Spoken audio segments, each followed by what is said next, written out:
বৌমা, তোমার সাহসটাও কম না। কেম মা, কি করছি আমি? তুমি এইরকম মানুষ হইয়া এই ভরা কলসি কাহে নিতে চাও? না মা, ভাবলাম ঘরে পানি নাই, যে একটু ফিল্টার করে তেলে কলসি নিয়ে যায়, তাই চাইছি। নামাও।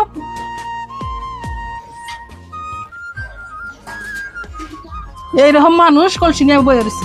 9 মাস চলছে, আমার নাতিদারে কষ্ট দিতে চাও? যাও ঘরে যাও, আমি নিয়ে গেতাছি।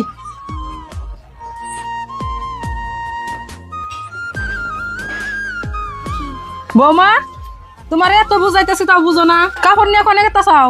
কেম মা, অল্প স্বল্প কাম না করলে কি ভালো লাগে? হেসুন তো কইলাম, তাহলে বিছানা ধুয়া দিয়ে গিয়ে।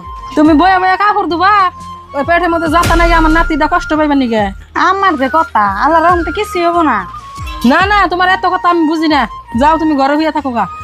ও বলতে মা যাই গে। এত মতন কই যে কাম করুন না গুনা, তাও করে আহে আহে।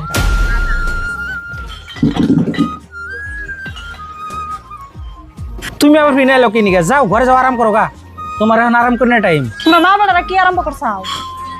মা কোনো কাম করবার দেয় না, তোমার বগলায় বসি তুমি এমনি করতেছাও কে? মানুষের কি আর কোনদিন পোলাহান হয় না নিহি? তুমি বুঝো না কি নিকে?